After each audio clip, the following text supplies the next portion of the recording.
All right. So, have another exciting topic for you today. Thanks for hanging out. My name is Ernest, and today we're talking about the loss of deep work. So, this is chapter 7 in my book, and I think very shortly I will have my book to hold up and show you what it looks like and stuff.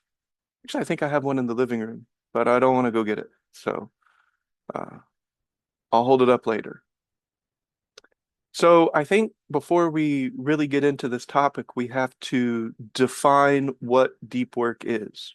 And I think it's really important to emphasize that the the deep work that a person does as opposed to shallow work that a person does will be determined by their temperament. It'll be determined by the things that they find interest in. So really anything can be deep work. So if you are a video gamer, perhaps maybe the way that you focus on a certain video game, the way that you focus in maybe like a tournament or something of some sort, that could be deep work. For me, it's often writing, Chinese medicine, things like that. So definitely Chinese medicine, definitely how I approach the treatment room, how I approach the acupuncture needle, how I approach the entire ensemble of Chinese medicine and acupuncture. It is very deep work for me. So it's really important to understand that really anything that you do could technically qualify as deep work. It just depends on the quality of your attention while you do it. Are you able to take something that may seem shallow to another person, but then really get deep with it, with your focus and your attention and your ability to avoid distraction? So I think that a lot of people don't think about this. They take the same attention that they would in any situation into one of their situations of deep building, you could say, where you're building something, you're creating something. In my case, I would be building a diagnosis. I would be building a treatment plan. I would be building something with that patient that could be very valuable to them and to me and to others. So that work gets very deep the more I put my attention on it. But we could take the exact same activity and make it shallow. What would make it shallow? Not having your attention fully focused, not having your attention deliberately, intentionally, and willfully selected on the activity in the way that you want to pay attention to it, the way that you want to engage it. So, for example, when I'm in the treatment room, I have a lot of attention on my body. I have a lot of attention on my breath. I put a lot of attention on the tip of the needle. And a person that's observing, they might not know exactly what I'm doing, but they would easily be able to tell the difference between somebody who's engaging the same activity with shallow work and somebody who's engaging that activity with very deep, thorough work. So when we are distracted, when our attention is untrained, most of what we do is very shallow. It doesn't have the depth. It doesn't really get to the under layers because the mind is a leaf at the mercy of the wind. You sit down, you want to do something, and your deep work, let's say it's painting. You know, you, it's one of your favorite things to do, and normally you can get really locked in when you do it. But the environment is, as we talked about before, it's designed to capture your attention. It's designed to commodify your attention. It's designed to turn your attention into consumerism and dollar signs. So it's a difficult thing that's occurring. So you sit down, you want to do some painting, but your phone rings, and then you look at your phone, and then you get into a message, and then from that message, I've done this before. Like right before we have an app that we use to check into our classes. And there have been times where I'm going in and I'm going to look to hit the button so that I can check in for class, and I end up looking at something completely different.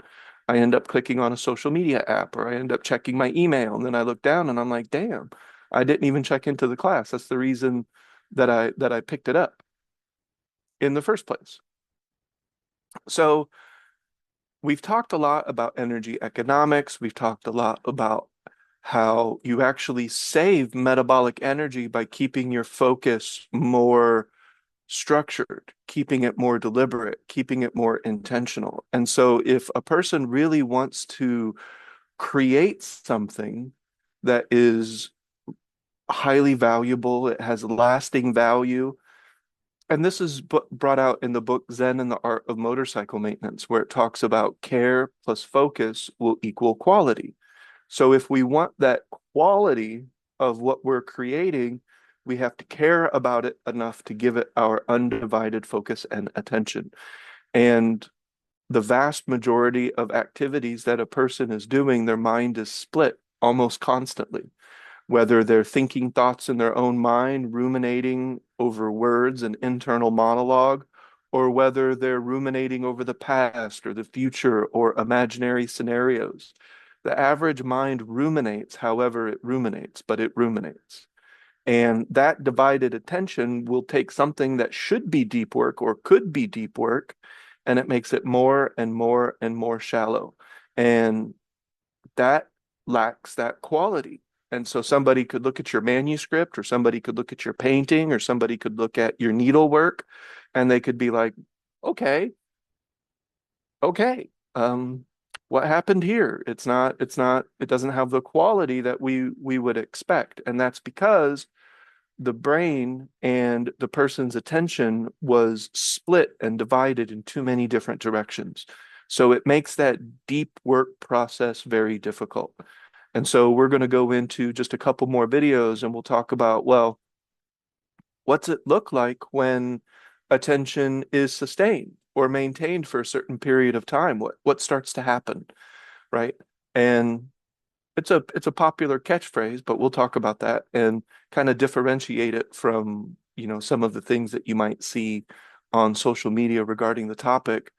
But then we talk a little bit about deep work when it is natural, when it is flowing, and what kind of result or dividend do we get from that type of deep work and focus. So from this video, remember that deep focus and deep work can be anything. It could be who hit the most home runs in the American League in 1953, because you know that.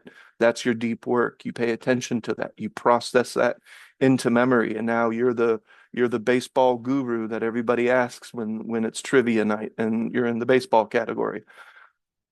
But it could be video games. It could be art. It could be writing a book.